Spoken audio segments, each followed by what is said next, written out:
Hello, everybody, and welcome to the Remembering Show. It is Friday evening here on the East Coast. I'm in North Carolina. It's 8 p.m., and I can already hear the crickets singing near the pond. My name is Chase Binnie, and I've now been given the sole privilege of hosting this show. I've had a co-host, Matthew Beal, and he ended up finding other obligations, or I won't call them obligations. He found other choices to experience in his life on Friday evenings, and so here I am. I have a friend who's going to join us as a co-host. He'll be calling in very shortly, and his name, well, I'll introduce him as he calls in.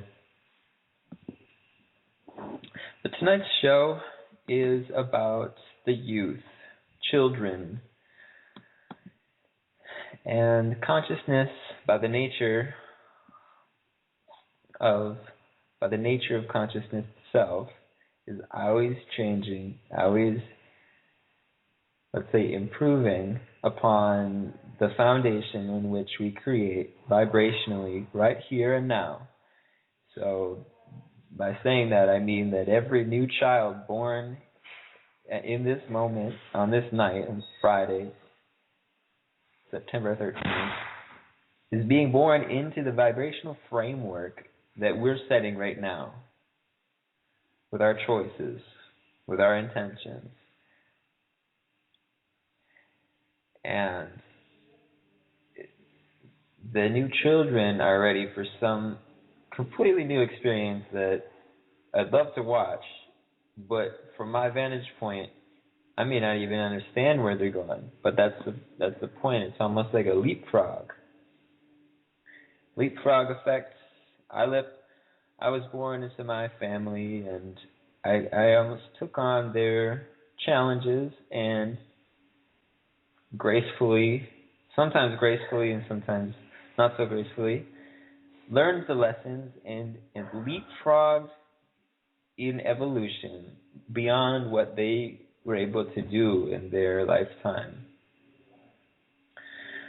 So we keep hearing about, we've been hearing for a while, a long time, about indigo children. Many of us have, whatever label you want to call them, there's always going to be some new label for these children. There's crystal children, diamond children, rainbow children, whatever you want to call them. Children are children, and I almost want to look up the definition of children and where that name came from.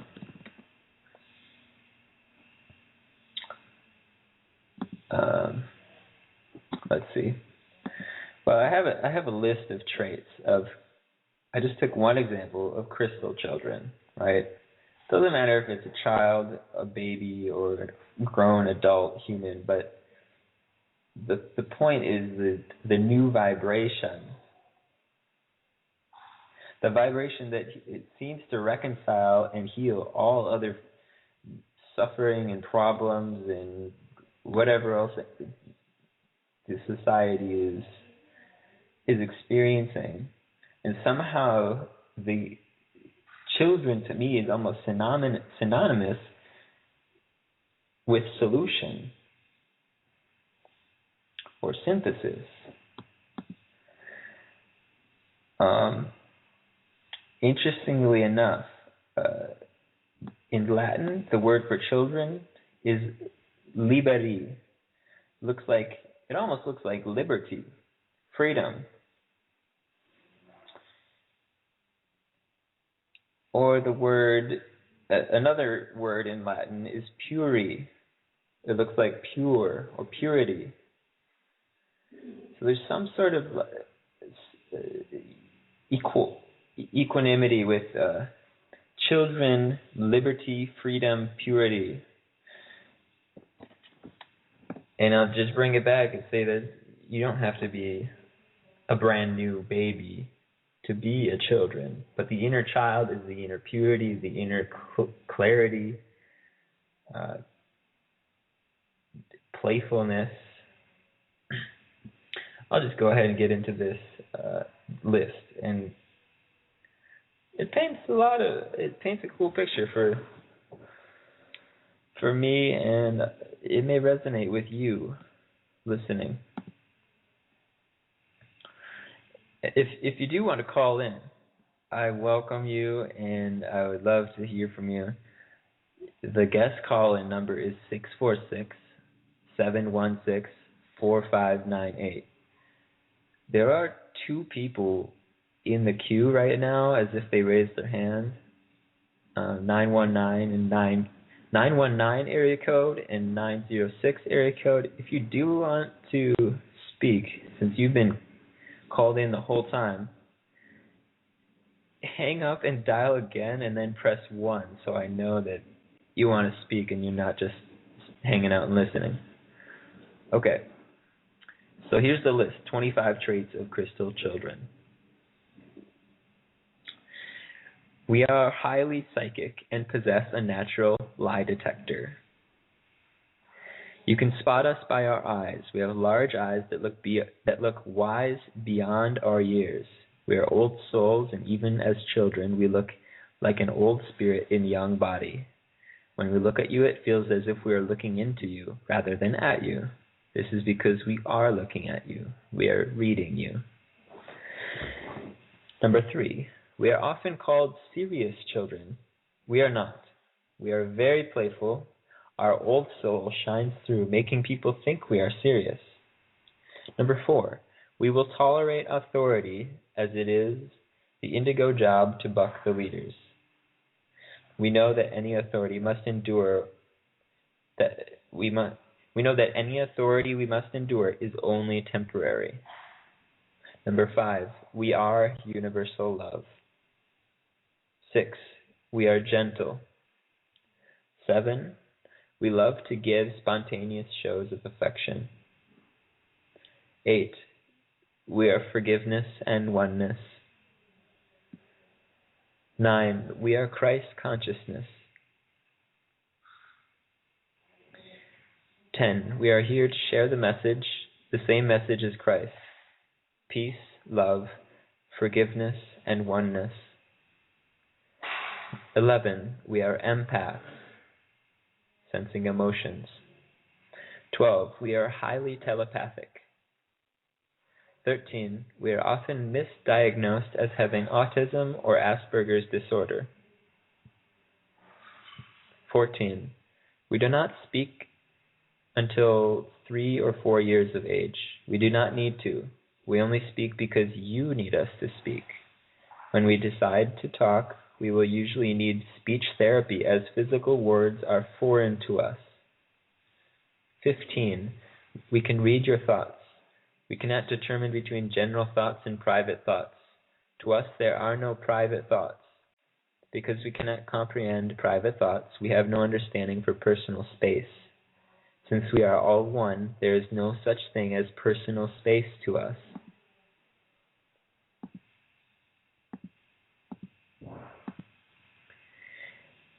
16. Our aura is crystalline. It has soft pastel colors. 17. We are a natural caretaker and have natural healing abilities. We love to play and work with crystals. 18. We are natural vegetarians. If we eat any meat at all, it will not be red meat. 19. We often prefer the company of animals to people. 12. As children, we prefer adults to other children. We will interact with other kids if they have a matching vibration. If other children do not match our vibration, we can only play for a limited time. Then we must go back to our parents or animals to recharge. 21. We are wait and observe strangers. Okay, let me explain that. We wait and observe strangers. Once we determine a person trustworthy, we show them love through hugs, kisses, and words. 12, 21. I'm messing up all my numbers. 22. We bring crown energy to the world. We are here to teach the world how to reconnect to our divine, sacred source. We will show you inner divinity.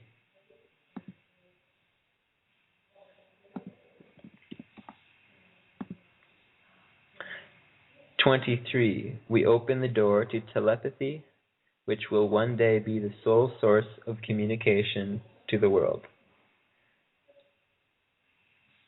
24. We will incarnate into dysfunctional homes. However, we overcome karma quicker than most. So that's 24 traits. It says there's 25, but 25th one, I'll just leave up to you. Decide. What would be a trait that you would add to that? What would be your crystal? What would be your special thing that you see that you're bringing to the world? I'll just leave it at that. So I read the first 24. You can fill in the number 25.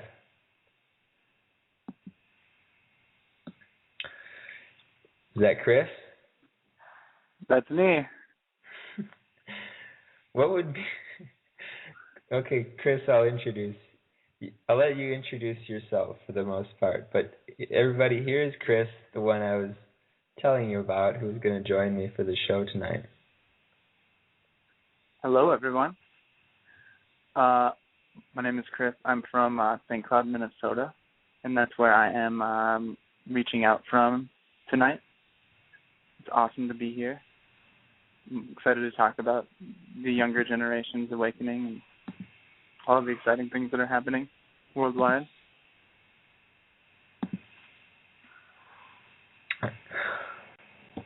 So I jumped in here. I was 2 minutes late to start the show, but I hit the play button, had the song going, and then I think there were 3 people already called in, and I was trying to figure out who they were. Oh my gosh! And now I was just reading from this list. It was 25 traits of crystal children. And I just use that as an example because I started to define what children means. And in Latin, the word liberi, it looks like liberty, or the word puri, which looks like pure or purity. Absolutely. And these are all synonymous to the word children. So purity, freedom, fill in the blank.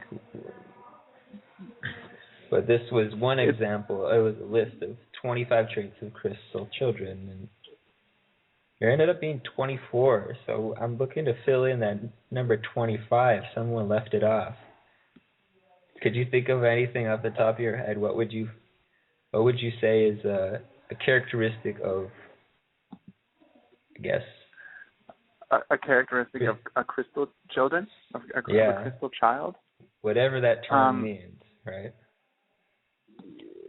To me, the first thing that comes to mind is inherent core wisdom. Inherent wisdom. They understand. It's like almost like an ability to see beyond the illusion without necessarily cognizing that thought.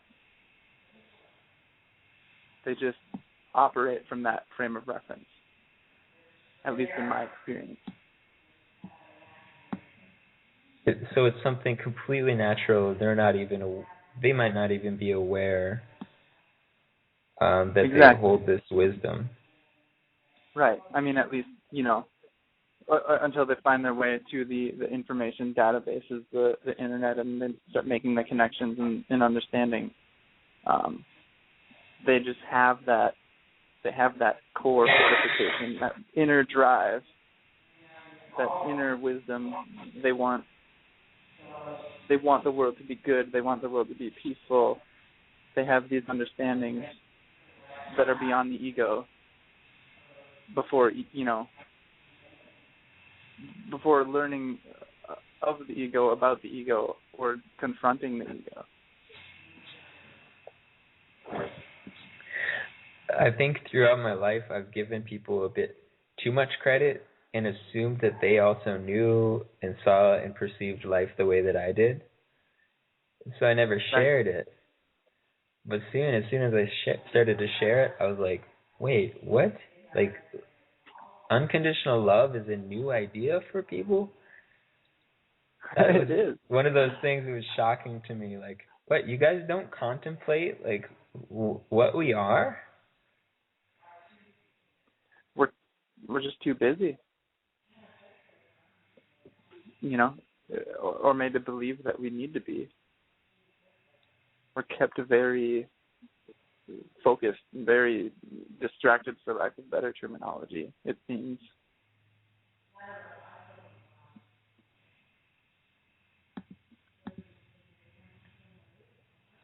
I think it'd be amazing to get some children calling in on this, or people who have, I know we're all, right, this term children, it's just, it doesn't mean that you're from the ages of, 2 until 12. So I don't want to categorize. I don't really want to categorize it that way, but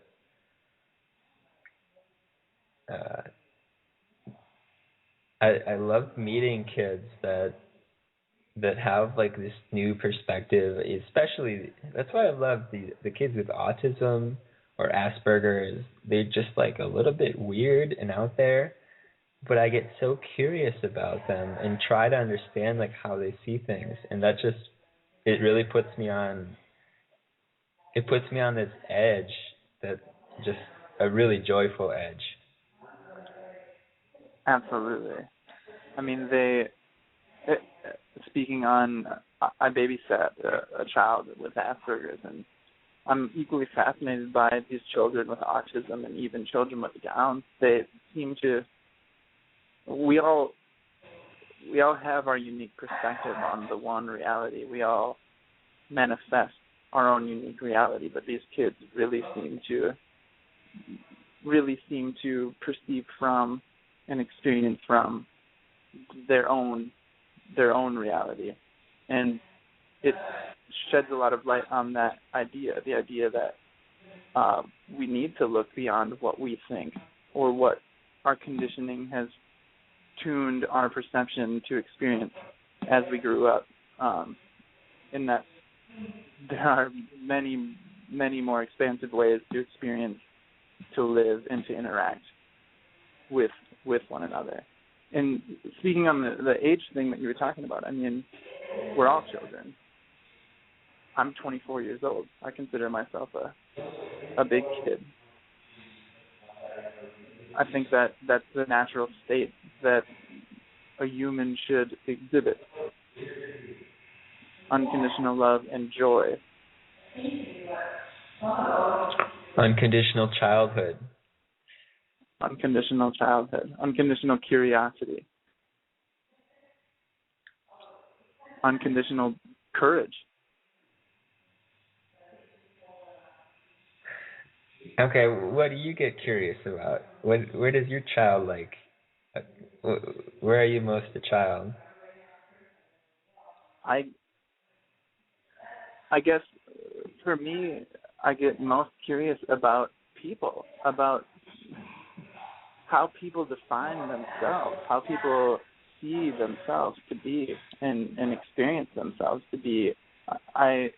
In my day-to-day life, I work in a job where the bulk of my time is spent interacting with different people, different ages of people, different genders, different demographics, and you see this massive scale of you see this massive scale of like different people that clearly observe the world, the events in the world, and the people and the nature and the purpose of the world in such different ways, and even themselves. I mean, the idea that that we are all infinitely divine. Just the idea that we are all energy, we are all love, but so few people walking the earth in proportion to the entire global populace think that or believe it or are willing to even open themselves up to that idea. So you have this really interesting, we're weaving this dream for ourselves as we go through and experience and emote. But at the same time, you couldn't convince half the people that that's occurring. So they're creating an experience for themselves that they believe they are just a victim to and just subject to. And for me, that's the most fascinating thing to explore. It's why I'm passionate about getting people to open up and getting people to consider new things, because we really need to consciously evolve and open up to these possibilities so that we can experience them. And I know you have, Chase. I know that you've experienced the manifestation and the relationship between emotions and thoughts and what we receive in our reality. Once you sort of tune into that, that's when life really starts to get fun. That's when the real realm of mystery opens up. So I guess I would say that my biggest curiosity is people.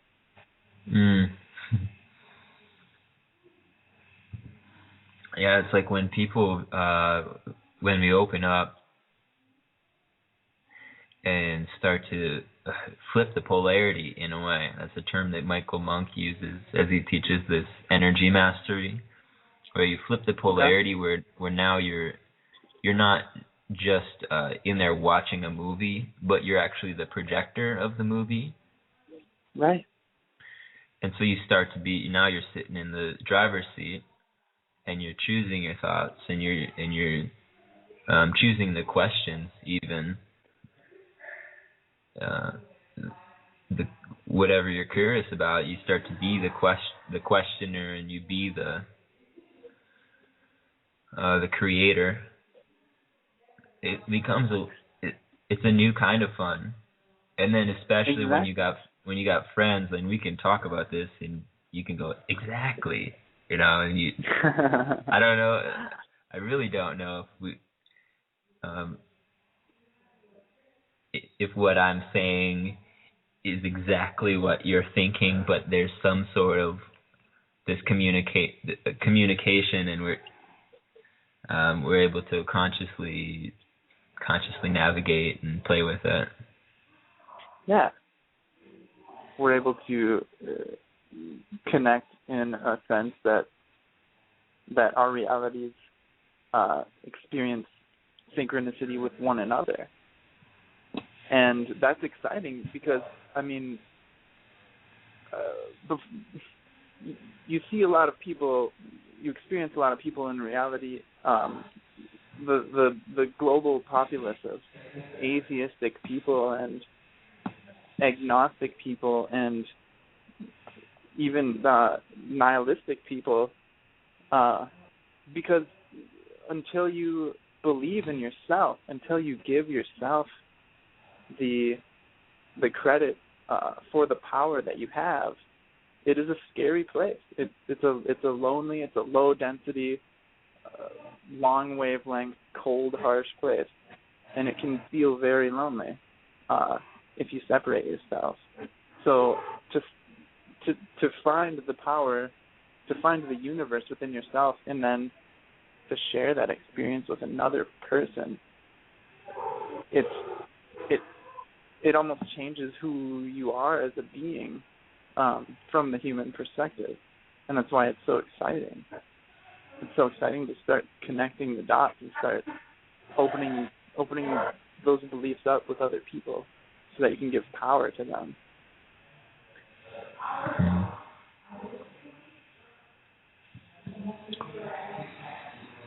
And the other thing is when you talk about becoming the projector of the film, then whenever you come upon this in your life, whether it's early on, whether it's late in your life, you can then look back and you can see so clearly how you were manifesting everything that you experienced before you believed or understood that that's what was occurring.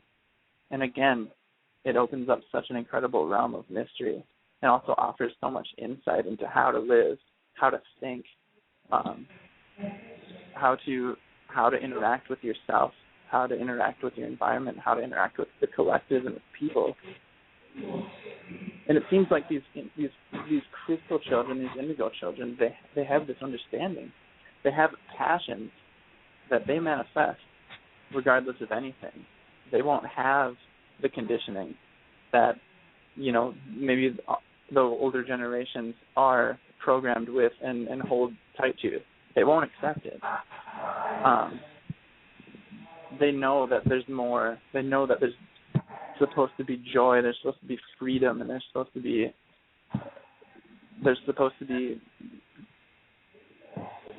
playfulness. They don't want to learn how to be serious. They know that's not necessary, I guess. What I'm learning from some of the groups I'm hanging out with, some friends, we're creating family here, and I'm with people that are in their age range of 50 to 55. We're very playful together, and we can have all these conversations like this, and we can goof off and laugh.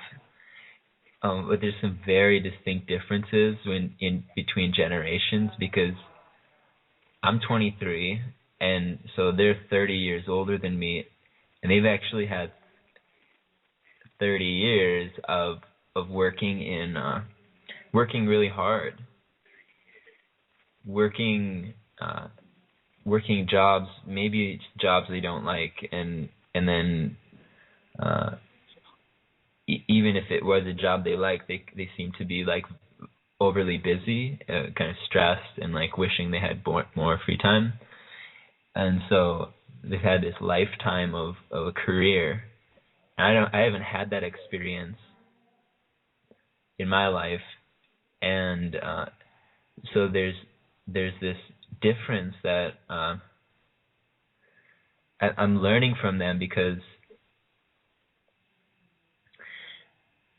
they're finally coming to a state of being that is similar to mine, where it is more relaxed. I don't always know which day of the week it is. And so they're finally coming around to that. Would you say that you've noticed maybe some sort of pardon the vernacular, I'm struggling to find a softer word, but would you say that maybe you experience, or in your experience, you notice a bitterness or something similar that sort of calcifies over time, over living that lifestyle? They're just. Should I answer, or do you want to keep? No. Okay.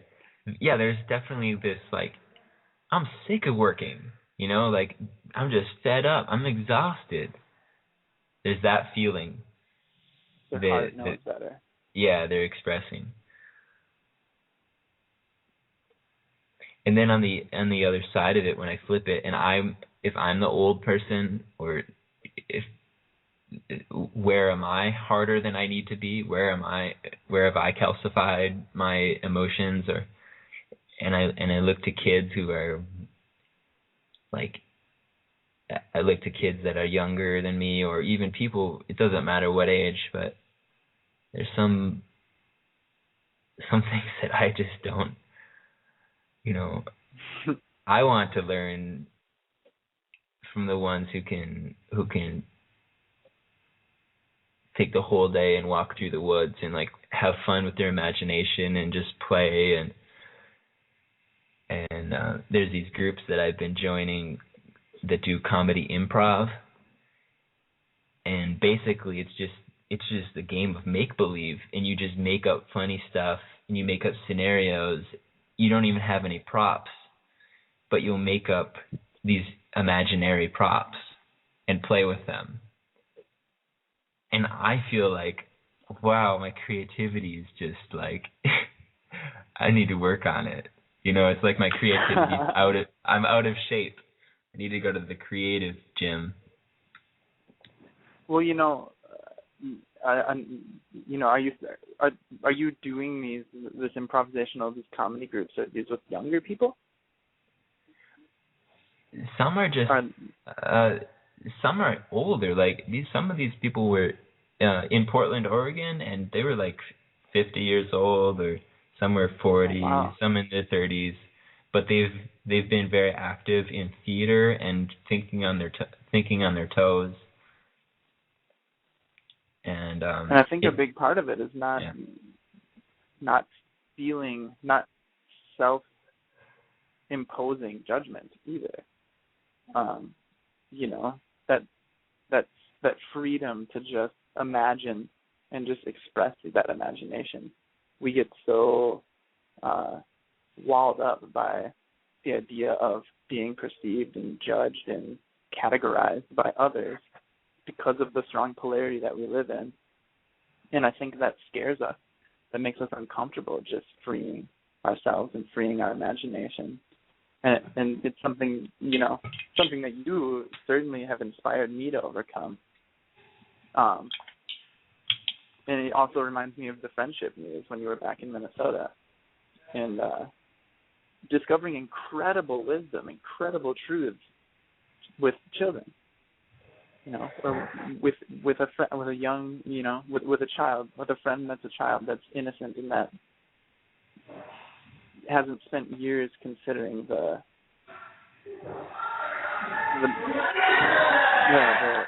struggle and the seriousness and the imbalance.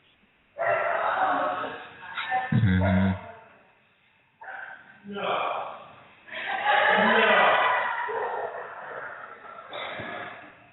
You mentioned the friendship news. Yeah. I guess I'll explain that for anyone that's listening. It was just this. It was like a news. It was a news broadcast. I guess it was a poem, but it was something that was meant to be broadcast as like breaking news. And we wrote it when we were hanging out at this little cafe that had live music, and people were hanging out, and there was this little girl who was about 7 years old, and she just started speaking some real wisdom, and I wanted to kind of record it somehow, so I started writing it down, but then I was like, whoa, alright, so this is like a poem or something, and she was like, no, it's the friendship news, and she kept going on with these lines that said like, be nice to your friends. Friends are good. You can make friends with anyone. And this was all part of her. You can be friends, even animals. Yeah. And so this was something that she kept just sharing, and I kept writing it down. I like missed a few lines, but I'm just scribbling it. But it was breaking news to me because of the simplicity of it. Almost as though when you're in that state of purity, or when you're free of the considerations that might be imposed by a misdefined reality such as ours, anything that you say or do, any action that you exhibit is wisdom when you're pure. Being childlike is pure wisdom. It is the truth, almost. There's purpose there. Yeah. Another fun experience I had with kids recently was at the park, and there was all these kids playing, and to me, like through my filters, I saw a few white kids and some Somali kids, and these are Muslim from Africa, and these girls are running around with they have the headdress over their head, and it's blowing in the wind, and they're all playing tag together. Beautiful. Right, through my filters, I saw different races, and I was like, whoa, cool, diversity. They're playing together. They don't even care. Which is true. They didn't even see that. So I'll just throw that out right now. Absolutely. But I was playing with them, and it was just so funny how they didn't care like if they were boys or girls. It didn't matter. These girls, their like scarf was falling off, which is kind of like Muslim taboo, and right. It like it didn't matter to them. And I was just having fun running around the playground with them.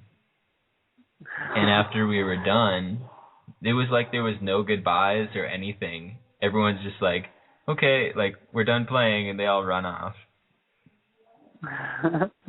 And like with adults, it'd be like almost this separation, like, oh, how do we say goodbye? Like, wait, I don't want to lose these friends, or like, you know, so can I future. can I get your phone number, or like, do you have Facebook? With the kids, it didn't matter. The moment is what matters to them. It reminds me of, and perhaps you've seen this. If anybody hasn't seen this, I suggest you go on YouTube and find it, because if you want to experience the true wisdom, the true inspiration that children have for us, and I mean anybody that has kids knows that it's a common saying that kids teach us more than we could ever teach them. But not everybody has kids, and not everybody has the opportunity to have a positive connection with a child. But there was a Cheerios commercial wherein there was a kid who brought, I don't remember the context of the commercial. He brought the Cheerios to his parents for breakfast, and he had one black parent and one white parent. And this commercial, when it came out, raised a ton of controversy. And there's this video that you can find on YouTube where they gather these children together, and they show them the commercial, and then they just ask them, do you see anything wrong with this? No, none of them. None of them understand what could be wrong. And then they tell them, well, a lot of people were upset that you know, the mother was white and the father was black, and you know, they think that maybe that's not right. And all the children were like, who thinks that's not right? Who are these people? What do you mean? They're in love. They're a family. And I mean, these are children, free of judgment, free of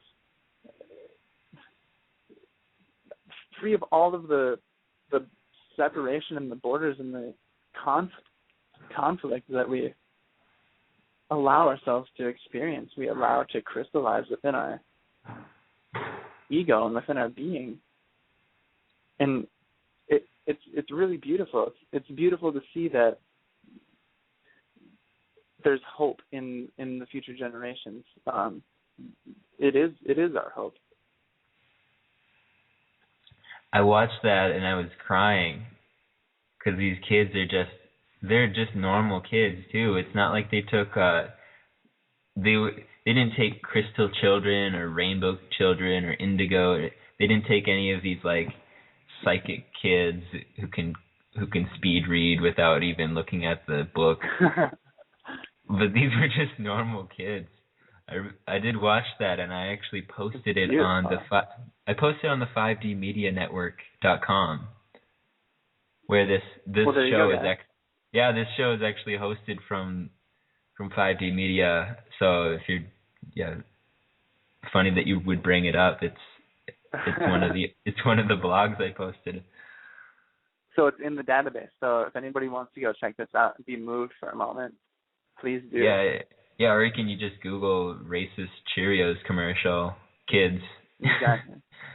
Kids respond. Yeah. Yeah, it's perfect. And it's like, that's another thing when I see that out in just the mass media or the mainstream YouTube, millions of views on it. I'm thinking, wow, like, you know, I spent a lot of time like being spiritual and really looking into that and finding wisdom through my journey into spirituality. But there's whatever I learned through that it's like it's echoing out to the collective, like rapidly at the speed of heart. At the speed of heart, the speed of love. Yeah.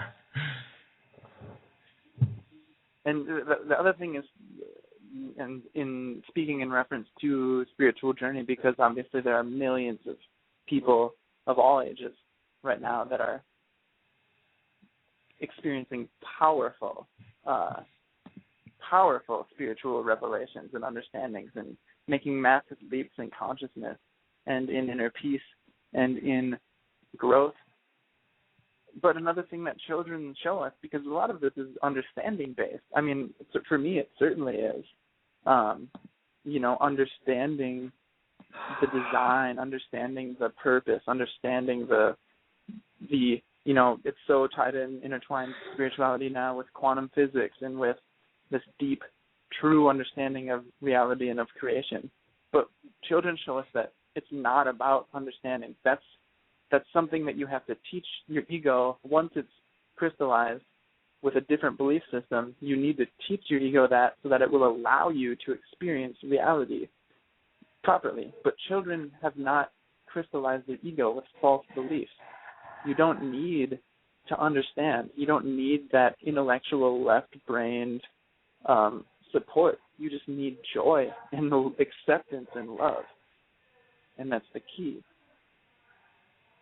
It doesn't need to be technical. It doesn't need to be academic. You just need that connection. You just need that freedom.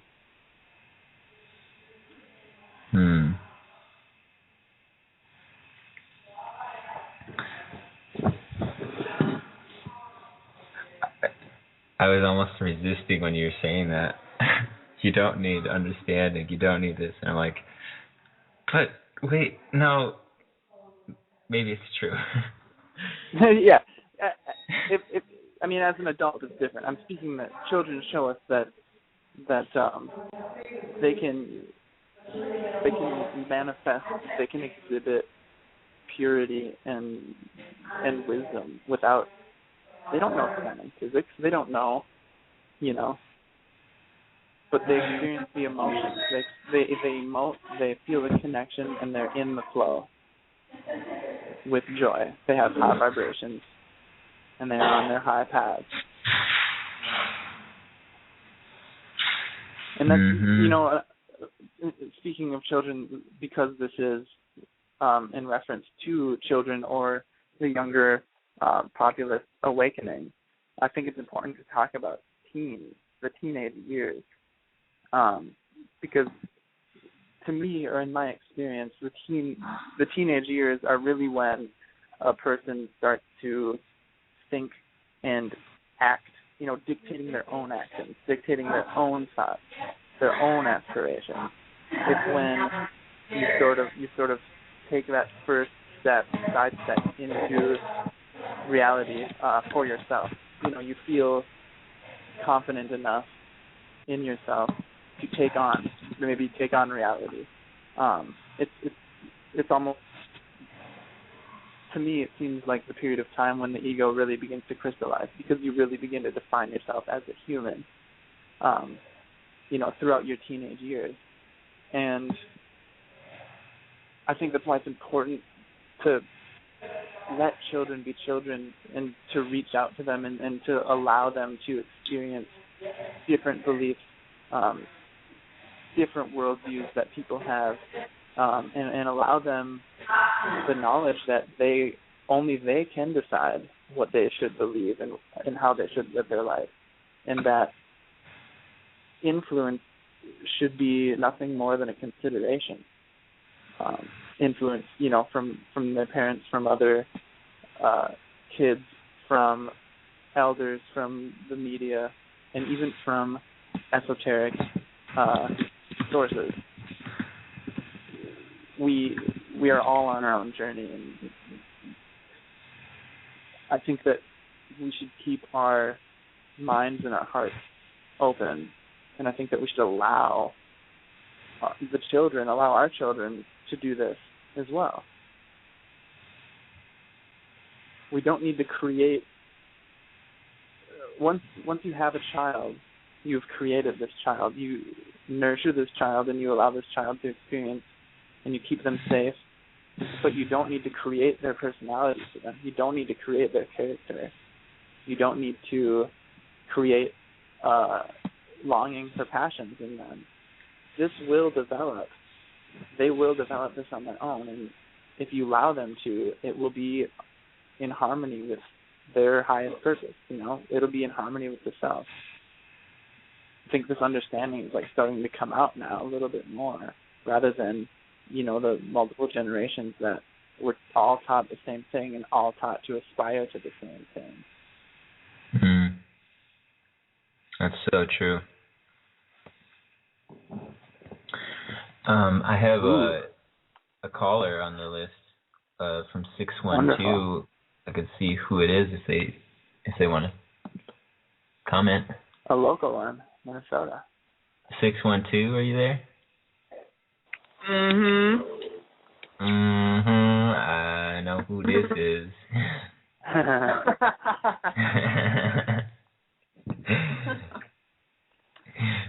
I just came on, yes. How you doing, lovelies? Good.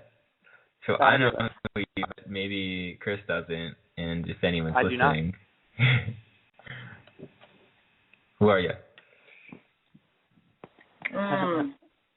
Everything. Perfect. I won't even force you into a name. What am I, what? I won't force you into having a name. Yes, thank you. That's old school. What's old school? Do you anything you want to talk about on the show? Well,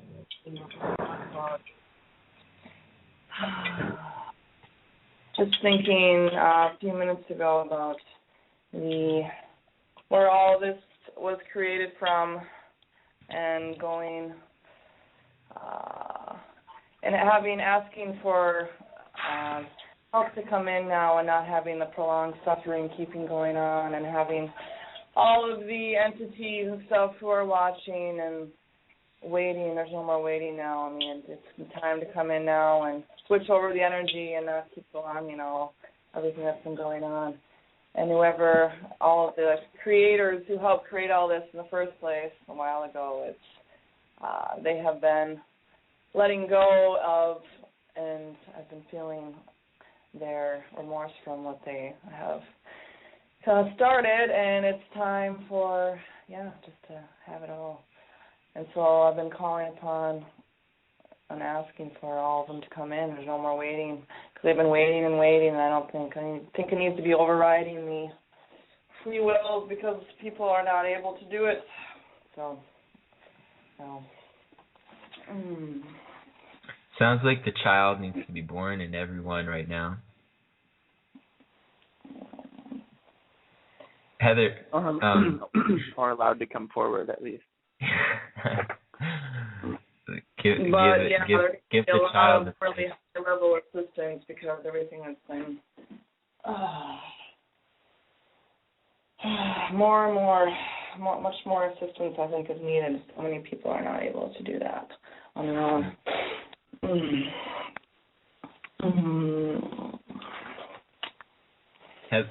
Heather, we were talking about children, and I guess I didn't want to define it necessarily as babies or young kids or whatever. So I looked up the definition of child or children, and in Latin it's this word liberi, like almost like liberty, and then the other word is puri, which is like pure or purity. going back to the definition of children, is the liberty, freedom, and truth, or I just threw that word truth in there. It's the freedom and purity. Yep.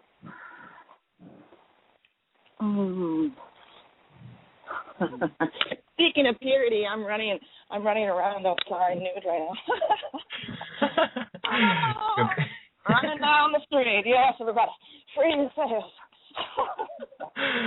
You're doing great work. Speaking of getting out the child within, yes, I do the best I can, yes. Where are you? Are you in a neighborhood or downtown? Oh, here downtown Minneapolis, actually. Beautiful. So just doing some, Friday night streaking. Yes.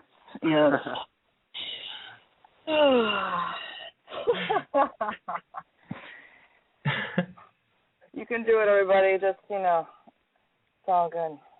Or you don't have to do it. You can paint yourself, cover yourself up.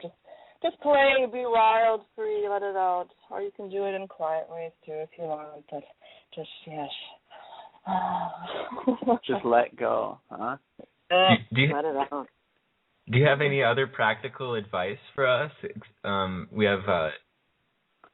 We have 90 seconds, and so anything additional to this nude streaking through downtown Minneapolis? Any other practical, any other meditation techniques that you have? I don't have the attention span for meditation, but I have to do. I go to nature. Go in nature, of course. Go to the trees. Go, please. Yes, as you know, Chase. Yes. The trees and love them and kiss them and feel them and yes, or plants or any type of thing, water, lake, anything, mountains, wherever you are, just go. And dirt. Get yourself imbued in the mother again fully and lay in it and do whatever you feel, just be in it, interact. Again, please. They're all asking you to and want to play. Again, they're all very benevolent beings of the nature creatures, endlessly giving. So remember, people, to interact. Yes. A brilliant capstone That's my to this meditation. Conversation.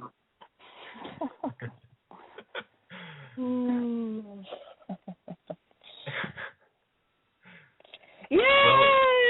I love y'all very much. Yes. Well, there you have it, folks. Unconditional love. Get naked, rub earth all over your body, and explore your inner child. Thank you for listening to tonight's show. I think that all you may have already cut it off, but not.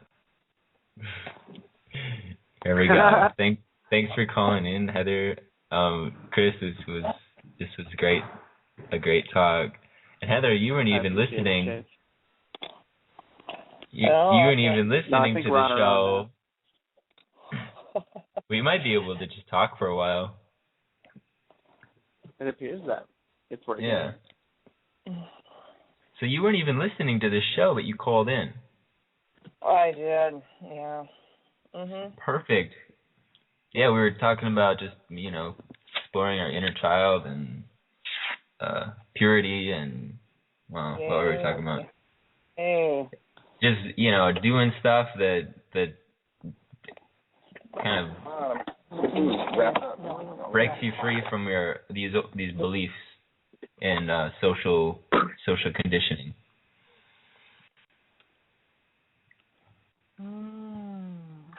So streaking through urban areas, just perfect.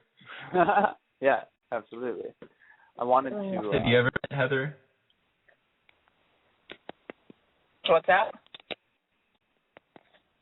Have you two met in person? No, I don't know. I'm Heather, Chris is a friend from me. Have we not? Chris is a friend from St. Cloud, and we may have met him at the co-op or. Yeah, didn't we jam? Was that Heather? Was that you, Heather? We had like a little fire. Yes. So weren't we around the fire together? Yeah, you have my snake. Yes. Yes. Yeah, that's what I thought. Which was a huge thing for me. Yeah, why didn't I think of that? I don't know if you guys know this, but that we spent a whole night around the fire. Passed away. Yeah. Awesome. It was fabulous. Yeah. And I felt the snake for at least a full day after, physically still on my arm.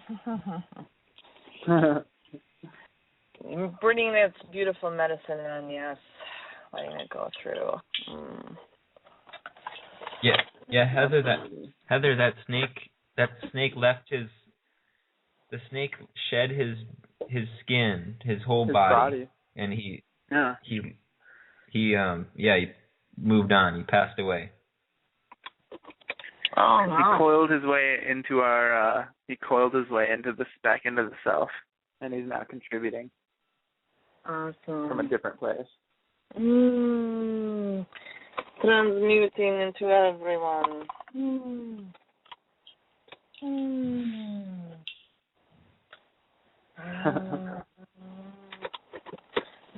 Did you have other callers come on tonight? There still is this other person. Hey, 906, are you there? Yeah, I don't think they're there. They've been listening to the whole show, but maybe it's the NSA. It's the NSA. Look out! 32. Woo. Good night. Great. I wanted to talk to both of you. This is perfect. This is working very well. I gotta get. But I still be able to get through. I want to come down there. I still be able to get through if I call back. I gotta run and get my food here up. Although I suppose I could stand in line. Never mind. Go ahead, continue talking. Yes. Yeah, you could leave it on. I don't know. Yeah. It might not work to call back. I'll leave it on. Yeah. Okay. We have to keep it open. Oh, Chris. Chase, I want to come down there. You do? Come down and visit you. I do. You know what the best time would be? Now. Now or yeah, basically there's only one time. I'm gonna be hanging out here and until August. No, August already passed. About a month from now, there's October 19th. Okay. And we're having a big gathering, so people are gonna come down and actually people from the One People shows. The One People community we're all coming here. It's gonna be like a music jam the whole weekend, and people hanging out and having fun on the lake. On the 19th of October. Yeah. 19th. I'll definitely start seeking out a rideshare. I invited Heather to come too, and she was wondering what's going on. Yeah. And I haven't talked to Grant, but he was just down here. But anyone's welcome to come. It's going to be great. You can meet all the... It's been really fun meeting the One People. Yeah, I would be absolutely humbled and delighted.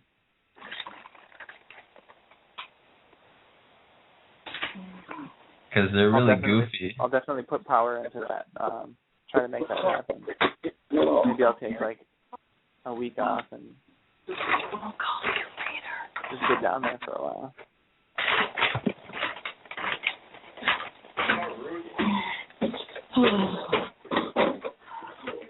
Heather? Hi. Bye. I'm gonna mute her for a second. That's cool. Yeah, I wanted to touch on next time. I don't know if I'll have an opportunity next Friday to join you again. I work until 8 currently, but I'm going to try to see if I can end that at 7 instead. I'd totally love to discuss parkour. I wanted to go into it this evening, but we ran out of time. But yeah, we should definitely approach that topic. Yeah, definitely. I almost feel like it could be a part of a show about the emerging creative arts. Yeah, absolutely. Because that's a definitely trending one. That's just like, wow, completely new.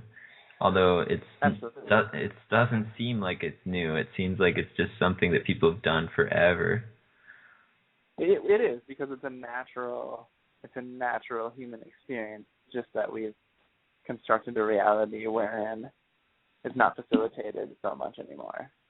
Yeah. And the reason I wanted to bring it up is because children all do parkour. Every kid does parkour. It's just playing. Physically, yeah. But yeah, there's a lot to explore on the topic, because it's also the spearhead for a lot of people's spiritual journeys. Really? Absolutely. There's something about it. There's like a vibration. Oh, when you're moving, when you're in movement, you're in the moment, and that's it. You're not thinking about anything else. You're just moving. It's like meditation. You seek out that stillness from the chaos of the system, and in parkour, you just join the movement of the system, and you find stillness there instead. It's like a different way to approach it, almost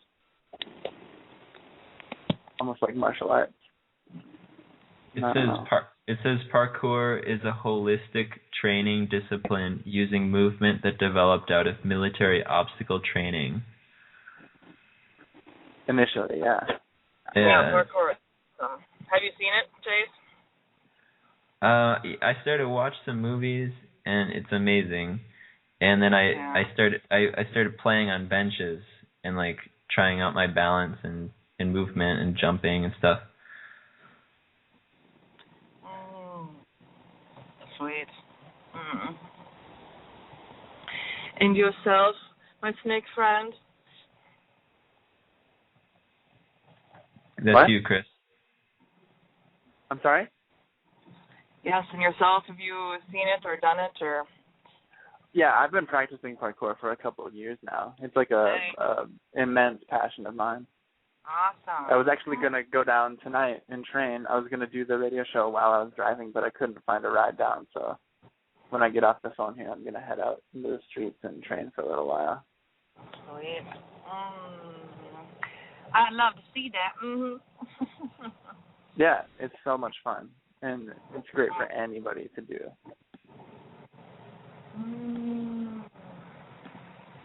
Ooh. Ooh. Ooh. Ooh.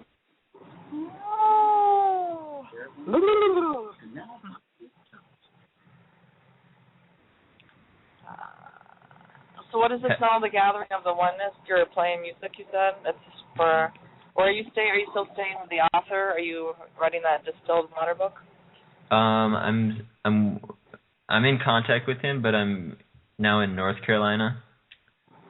And I think tomorrow I'm gonna help him out a little bit. I'm losing passion for doing that type of work, and I'd rather, I don't know, having a lot of fun here. Are you driving or in an airplane or what? I'm driving. Okay.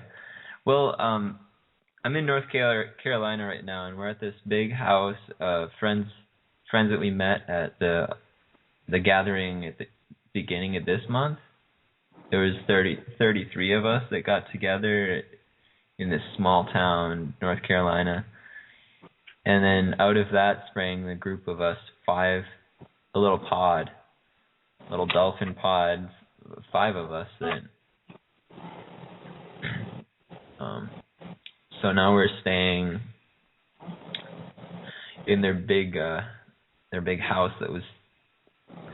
The bank tried to steal it or foreclose it, so now we're kind of occupying it and want to help them claim it back. That's pretty awesome. So that's where we're at, and that's where the next gathering is going to be. That's beautiful. Where in North Carolina? Lake Norman. Lake Norman. It's right north of Charlotte, and it's a really big lake. It's a really big lake. Sounds magical. It is pretty magical.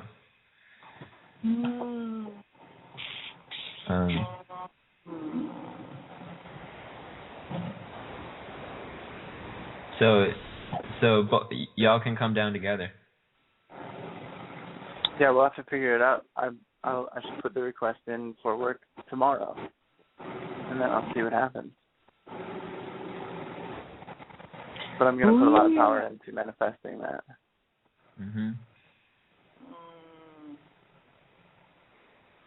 Sure, I'll move in.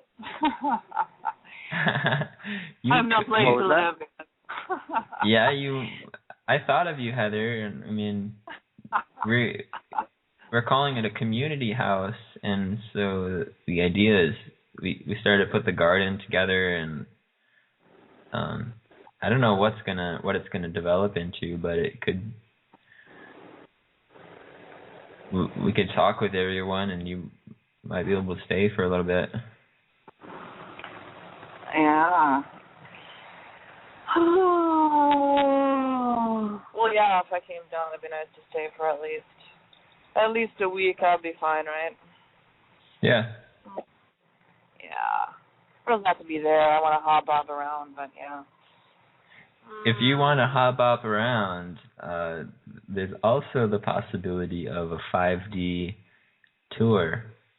Some of the other hosts from the shows, including Lisa from Australia, Brian from San Diego, Bob from Pennsylvania, they were all planning to come here for that gathering, and if they manifest it right, they're going to take some RVs, recreational vehicles, or buses, and then do a tour around the country. Which is basically. Yep. Yeah. But I still can't say anything for certain on that, and I feel like there's some other details that are about to come out.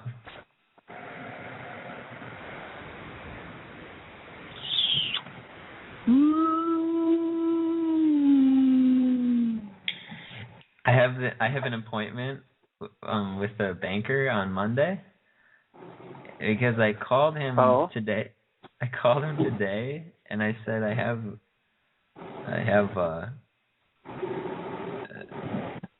want to open an account and deposit money from a public trust. Oh, okay. Heather, your phone is so loud. I can't. Is this banker aware of what you mean by that, or what the implications of that are? Well, we talked about it, and I sent him an email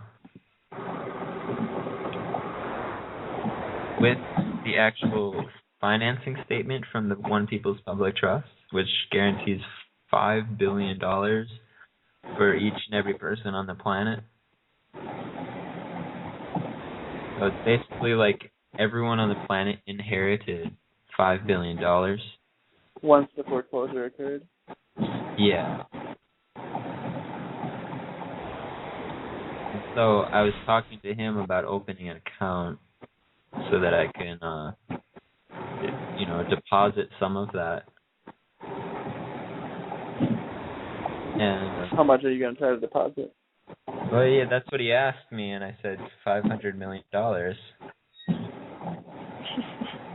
And there was this long pause, and I think I heard him drop his coffee.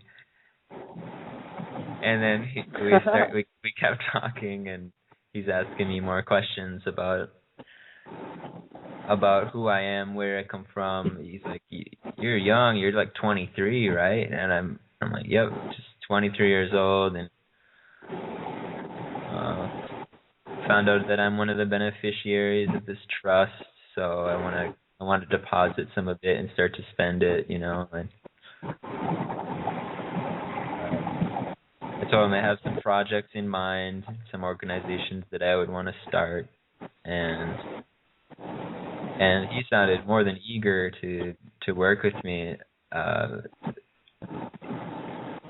So if really, yeah, I mean, from my energy and the way that I spoke, it's complete confidence. There's no doubt in my mind. These are legitimate UCC. Right. It's true. It's their legitimate property or equity that's just sitting there. And I'll see how it goes on Monday, or it may draw out for longer. But right. he was even asking if I'm close to Charlotte so I could come in and talk to them. But he was the vice president of the Wells Fargo private bank in Charlotte. Wow. And so I'm not the first to be.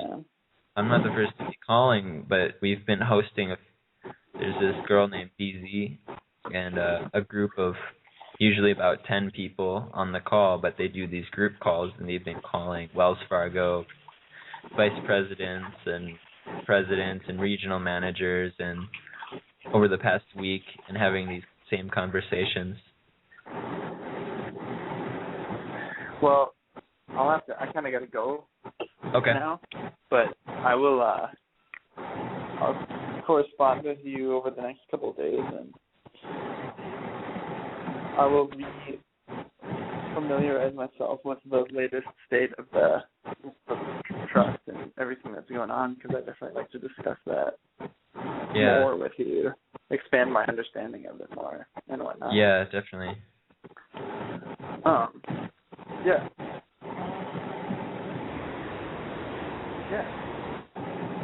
Well, we'll just, you know, if you can't reach me over the phone, send me Facebook, because we've got internet but no service at the house.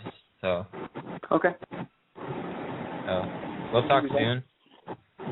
Yeah, man. Thanks for allowing me to join you tonight. Oh man, it would have been just me alone, and then Heather at the end, showing up naked. Naked, running through the streets. So thank you. Well, yeah, I'll get a hold of you. So happy to have you, co-hosting. Absolutely. Yeah, and then I'll figure out about next Friday too, and see if I can't. Okay. Cool. Contribute. Awesome. Later, alligator. Have a fabulous night, Chase. Yeah, take care, man. Love you guys. Love you too. Beautiful. Nice talking to you. There he goes again.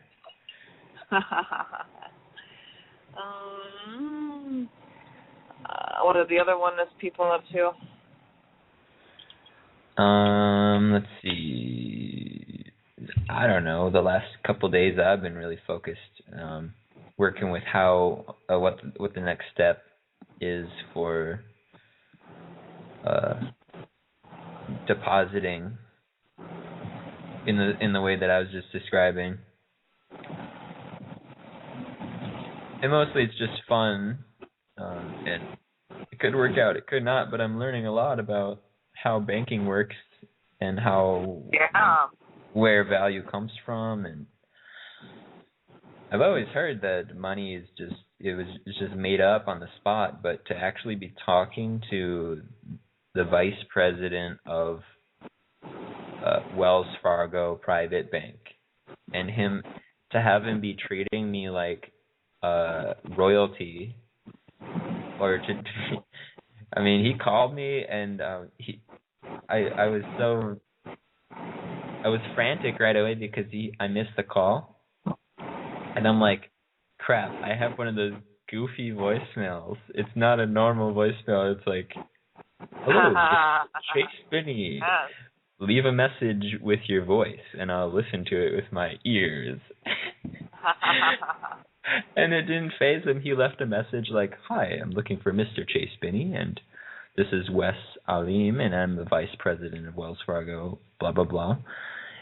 I would really appreciate it if you give me a call back. Really love to talk about the opportunities we can have and develop a relationship together. And so it all feels good, and it's really up to, from what I'm hearing, the banks are really desperate for some sort of solution because they don't have any actual money anymore, and they're kind of running out of options. Apparently, J.P. Morgan doesn't do. They're ending their student loan program. They don't even do loans to students anymore because they don't have money to loan. They never did, but now it's like there's something that changed that really puts a damper on their abilities.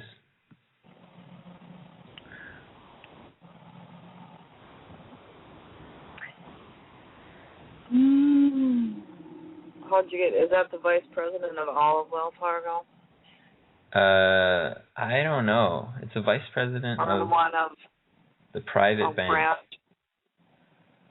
Okay. There's Whoever like well, one thing that I'm learning is that Wells Fargo has, and every bank has like the consumer. They have the banks for all the poor people and like normal people, all the sheeple, but then they have these banks for the rich people, and it's a completely different thing.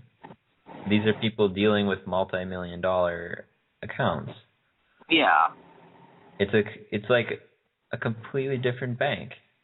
It's funny. I never knew that.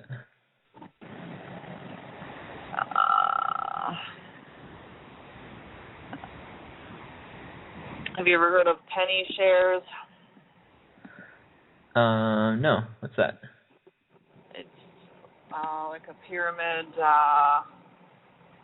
You buy some shares and then it keeps multiplying on itself. And my friend was just talking last night how she's already made like $10,000 in a few months, and her other friends are in the hundreds of thousands, and you just start out with a small investment and then it keeps building on itself because it's just using all that money, that's already out there. And you just have to keep it up. I mean, you keep going and you just keep bidding. It's all on bids. That's how the company makes their money. But it sounds like it's working.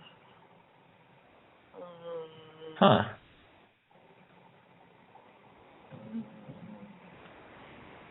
That might be tied into like the fractional reserve banking, because if you put $1 in, then they can make $9 off of it and give you back some of it.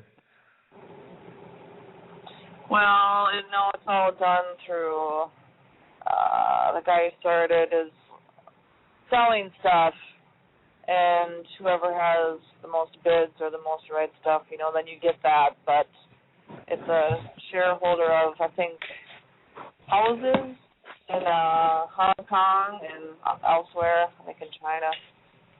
All these new little things that are coming. I guess the penny shares have been going on for forever, but this is just a newer one.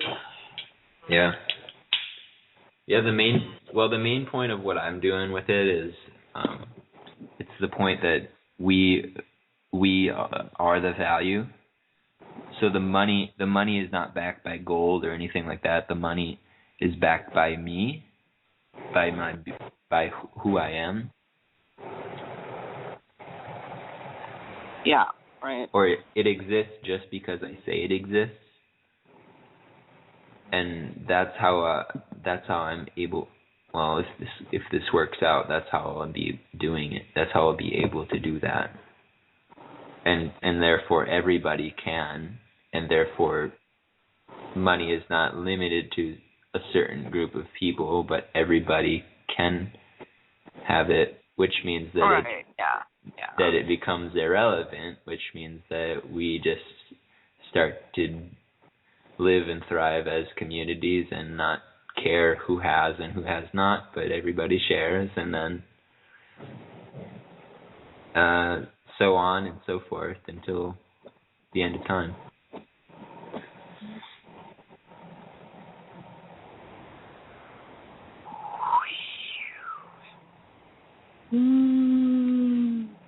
Wow. Apparently BZ is another one of those people that I've been on the calls with, and she said that she's been talking with, let's see, she had more conversations with people at Wells Fargo, and apparently she looked over the certificate of value and she nodded and said, yes, this looks good.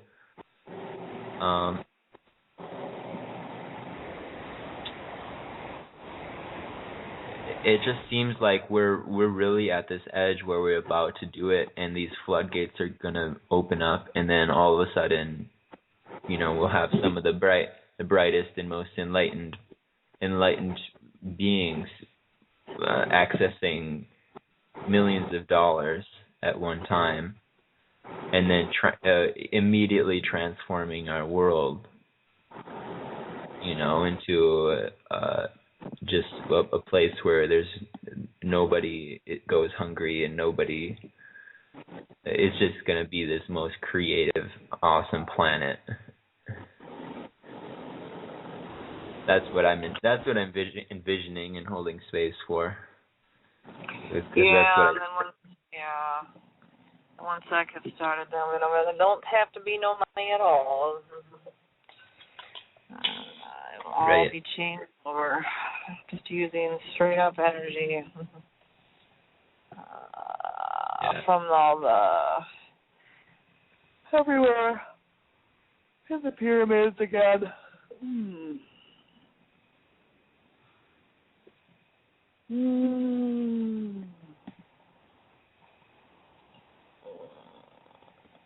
So you guys have like meetings or go ahead. Meetings? Or like gathering like every day, or you just talk to the hub? With the banking stuff, we're here together. There's 5 of us here, and we're working on stuff each day. But there are some very active people in the Skype group. So we're able to talk and do these group calls, and it's like I'm learning so much each day.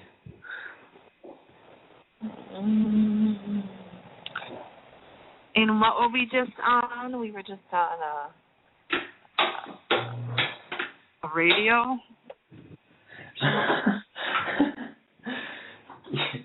Yeah, we were on.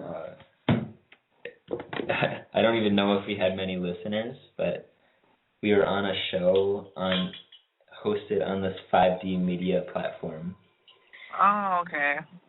And that's the ones where you watch the other stuff, right? Yeah, that's where they host the One People Show and the Collective Imagination, and that's where I've met all of these new people. And I've been kind of ushered in. I was asked to co-host and substitute for somebody who couldn't make it, and then within a month I was asked to be the main host of it. So tonight was the first night that I actually was the main host of the show. Awesome, congrats. Yeah.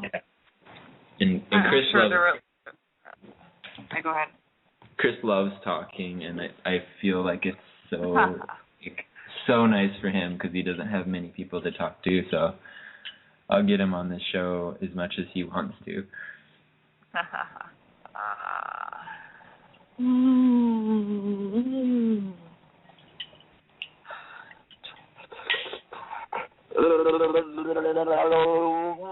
What have you been up to? How are you doing? Good. Nice and clear, strong, and yeah.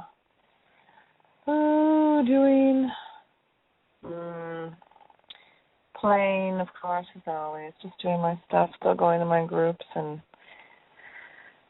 lots of nature time, and lots of, looking for possibly doing something with children and, figuring out, or not trying to figure anything out, just completely being in the moment. But,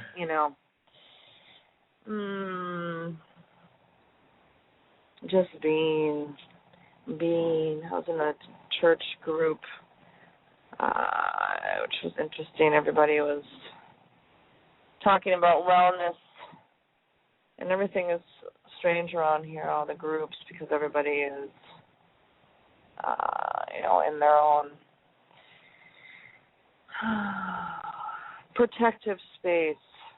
And I made sure to, before I start talking in these groups now, I just, move my body and I do noises and stuff. And, if you want to join, this is real helpful to get out of that, talking, headspace. And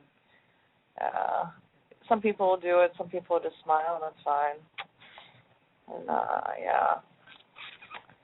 Yes.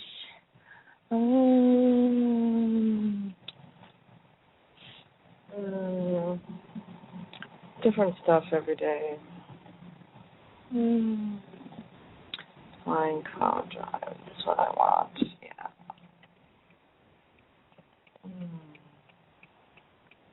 $5. Yeah.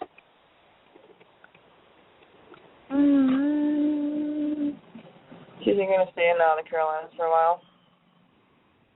At least until this gathering on October 19th. After that, I'm, how I am. I kind of set.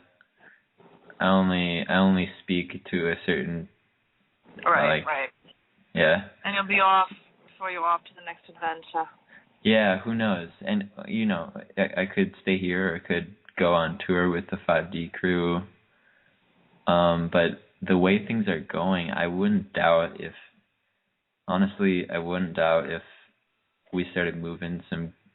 we started transforming the banking system this month.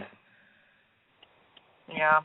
We had people from around the world in Germany, Australia, the U.S., Canada, everyone going in to deposit their value, deposit some of this value that's held in the public trust. And it's ridiculous how when we shift the energy from when we really know that it's true, without a doubt, without an ounce of doubt in our mind, and without any energy of begging for money or whatever, there is some real creative potential in creating this reality and completely unlocking completely changing banking forever. So, so nobody will ever be talking about, I don't have enough money, or, that's too expensive, or none of that will matter. That's going to seem so archaic and Neanderthal.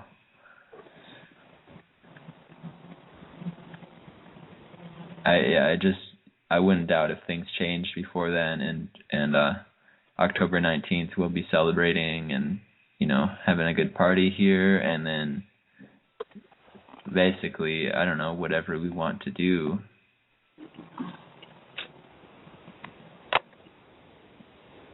Already we can do whatever we want to do, but right now something that I do want to do is see this really manifest into reality.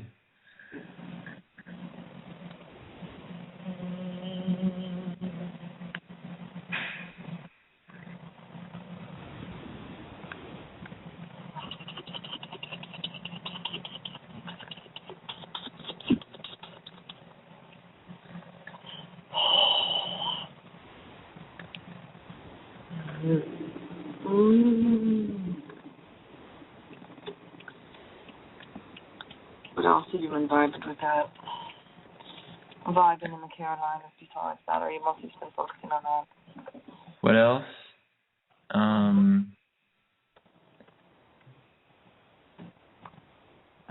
Getting to know each other here as community. There's 5 of us, and we've been really just super tight as a family, and yeah.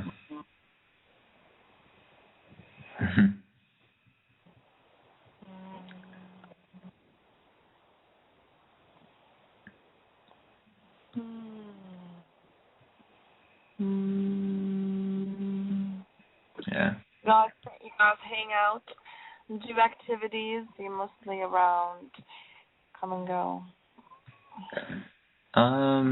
What do we do? I don't know. We cook food together. We, yeah, we're around each other a lot. It's really nice. Are you mostly just around the house, or? Yeah.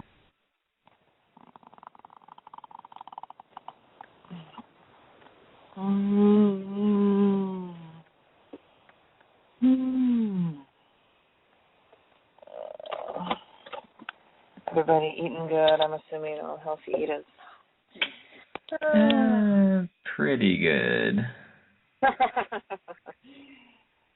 I still have this Lyme's thing, like. Oh, wow. Do you feel you still have symptoms and stuff for it? Yeah, like I'll wake up in the morning with my knees. My knees are in pain and my joints are stiff. Wow. Yeah. Is that every day? It comes and goes, but it's been the past 3 days. It might go away for 5 days and come back for 3 days. So,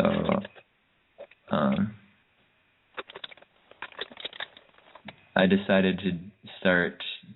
I just really want to get over it so that I can kind of get on with my life, and so I'm gonna do some fasting and let my body just disintegrate the limes, and I can just get on with it. Because I've been doing fruitarian, like strictly fruit, the past month. Oh yeah. Yeah. And it felt good, but it's still, the symptoms like come and go. So it's not. I'll just take it. I'll go in 100% and just go for it. Into the fasting, you mean? Yeah. Yeah. How long are you gonna fast for? You don't know. You're just gonna vibe it out. Just take it a week at a time. Yeah. You'll just drink water, or? Yep. Yeah. Where do you get your water? We just bought some distilled water, and then I'll continue doing. I'll keep doing the urine drinking.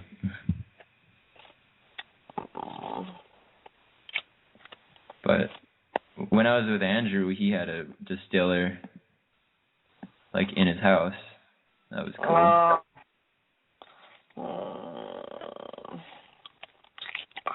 But otherwise, you get it at the grocery store, or? I really, over the past month, most of my water has been just urine. Oh, okay.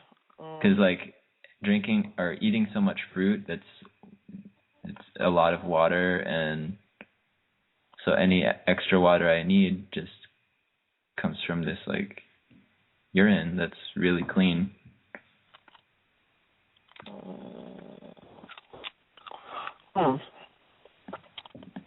But the grocery store, like the reverse osmosis, is pretty good too.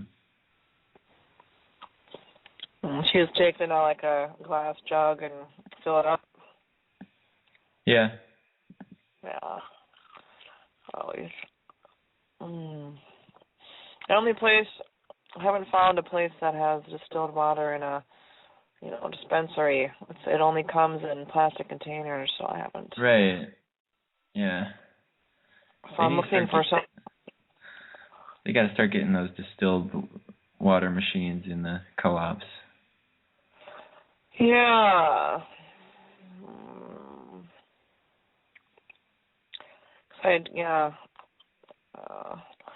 Well, I pour it right away into a glass jar, but still, having been held in the plastic is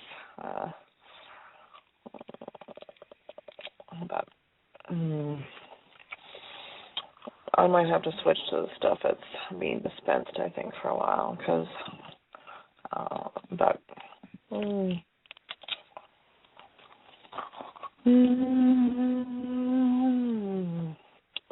Where is Grant right now? I think he's in St. Cloud. Oh, he's back home. Yeah.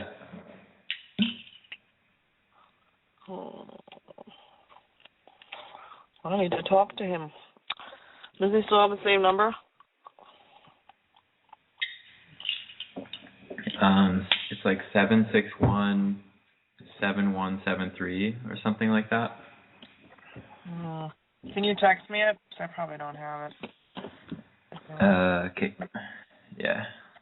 Yeah. Well, I can't really text right now because I don't have service. Oh, you don't have service on your phone? Right. No service. Unless I could walk out to the road. Oh, so you check your messages every few days or something? Mostly I've been at the other house. There are two houses here. The one on the lake I don't get service at. But we've been staying mostly at the other one.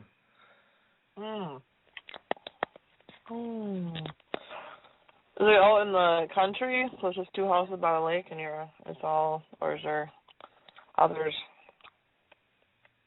Other houses around? Lots of houses around here and lots of very, very big ones.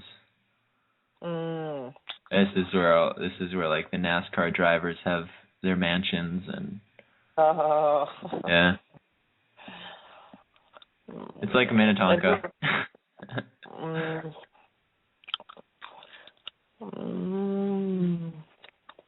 Whose house is it? Two friends, Jenny and Wes.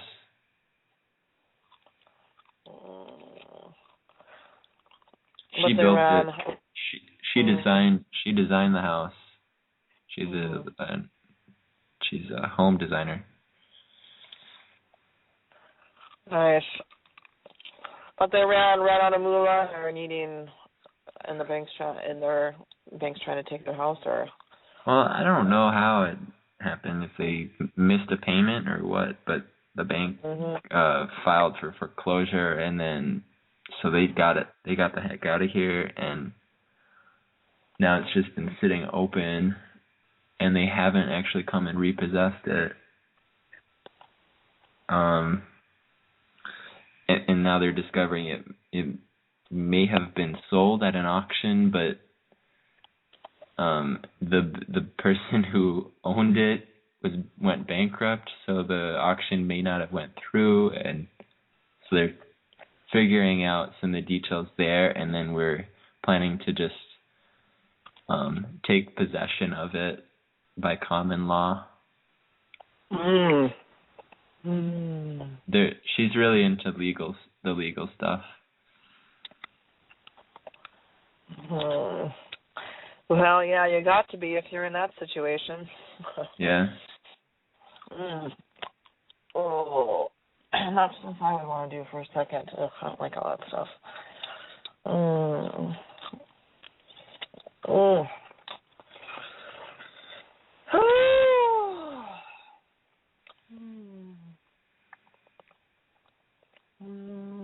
have we been sleeping?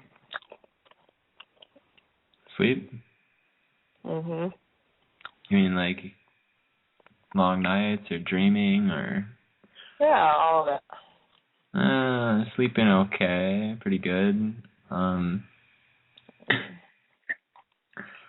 I said, I wake up in the morning with pain. Mhm. And the dreams I vaguely remember them, but they're very active. And one time, I could tell this, it's just a short story, I won't go into too much detail, but basically I was like dreaming, in the dream I was looking at fruit porn. Like I was watching porn with like the fruits were having sex with each other. Yes. And then in the dream, like all of a sudden my dad comes and he's about to yell at me. And at that moment I wake up and I wake up to myself laying in the couch, sleeping, and I immediately open my eyes and look across the room and my dad is standing there. I couldn't tell if I was awake or still dreaming, but he was standing there about to like throw something at me. And he was very angry. And it tripped me out because I knew I just woke up. And I was like, how did my dad get to North Carolina? Yeah. And then I blinked my eyes a couple times, and all of a sudden it faded, just like in a dream, just like in a movie, how they like transform. They think it's a monster, but then they do this digital effect that just it transforms it back into like a shadow. That happened where my dad transformed back into the lamp. Nice. And now I'm sitting there going, wait, it was a lamp? Or was it my dad? And I'm like in between dream and waking. It was the scariest thing, but also like really cool because how did I know how to wake up and look across the room? I had never looked at that lamp before. I didn't even notice it was there. And to look at it directly so that the lamp was right in front of the portrait on the wall, so that his torso was made of the painting and his head was the lamp. It was just like too bizarre, and it was super scary, but it was also like really cool. Like, how the heck did I wake up to see that?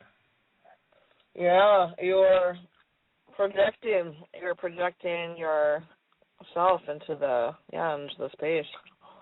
Really? Seeing it completely. Oh yeah, that's great stuff. People will be doing that more and more too. Yeah, and you'll be able to. I mean, that's what we're getting to. You'll still be able to project your thought forms, and then you'll be able to see them, interact with them, and it'll be like instantaneous. Yeah. Good. That's good. That's really good. So I could harness that a bit. Go on. Even though it had kind of a scary or more somewhat negative connotation, it's okay because it's all coming from creation. So it's all but no, what are you gonna say? So I can harness that ability and actually project thought forms onto, say, a doll or a tree and interact with it. Yeah, and of course you already do that, but you'll be able to see it. You'll be able to see, what's within, instead of just seeing the form, the solid form. It's kind of like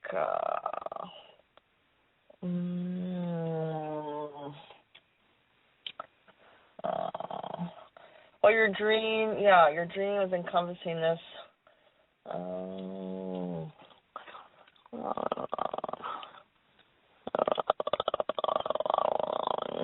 because it the dream space is also, I got to go more into that. Because I need to go, I've been meaning to go more into dreams myself. I'm only high right now. I'm not processing stuff. I had a lot of interactions myself last night.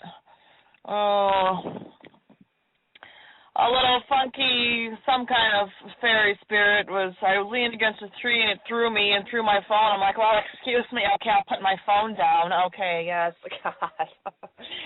Like, you don't have to throw me. So I started making faces at it and going, all right, let's do our thing here. I'm like, are you going to be good here? Okay, you're good. You're, like, really dark, but let's do that. Let's do this. So then bam, bam, bam, bam, and then I got all this stomachache stuff, and then I about vomited, which is fine, just releasing stuff. But, yeah, it reminds me of what you said. It's, because interacting with spirits, as you know, of course, interacting with those thought forms of yourself. So it's the same thing, I think, of what you had experienced. It's very similar.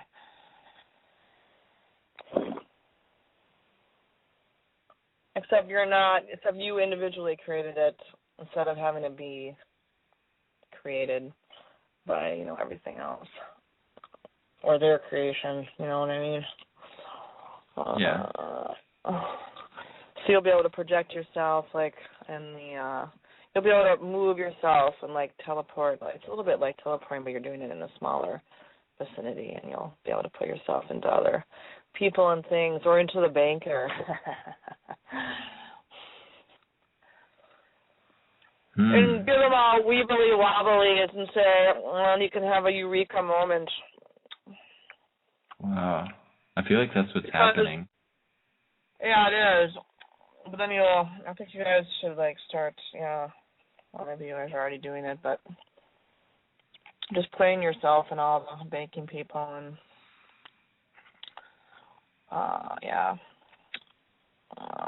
visualizing it, popping in and doing whatever you want to do with that.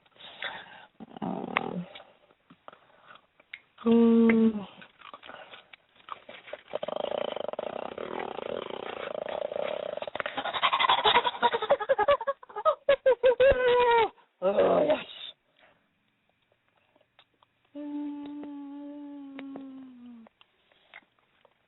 So exciting. Good to hear you, honey.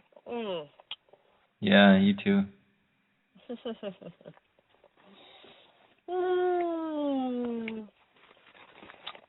And Chris, who's always so calm, he always is in this Zen way. Always in this very etherical, just, yes, mode.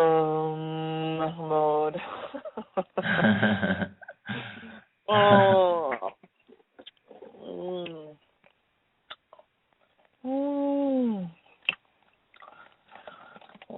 Well, whether I physically come to the Carolinas or not, I'll be all putting my stuff in. And I've been doing stuff with, well, not just the banking, but, everything. I'll continue to do that. Going inside of them all, and, I do it with everything, everybody. Everybody on the planet. And I do a lot of dismembering. I tear everybody up, eat them up sometimes, or just tear them all up, or burn them and burn everything, and just, purges, purging, burn the whole earth, burn everything, and just,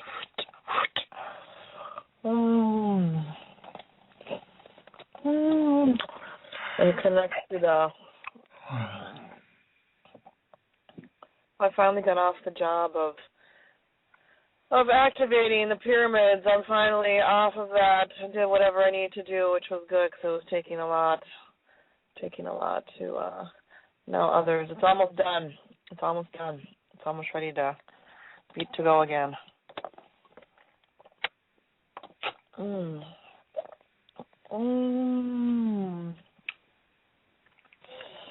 Yeah, this is it's ridiculous when I look at. I'm really interested in the banking thing because I know how it will transform the planet. Yeah. And you're focused on something that's good.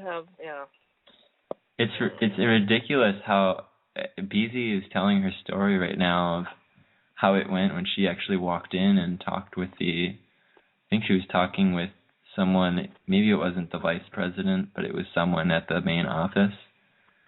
Mhm. Just how accommodating they are and how ready they are to do this. It is like, and there is like no doubt in my mind. Good. Yeah.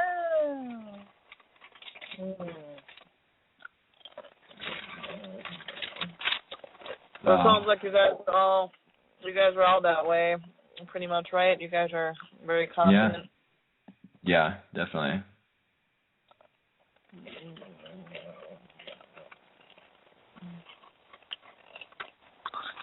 Never like sit in a circle and do the classic, holding hands and then sending energy to that. We're pretty much doing it by when we do the call. It's like we're sitting in circle and we're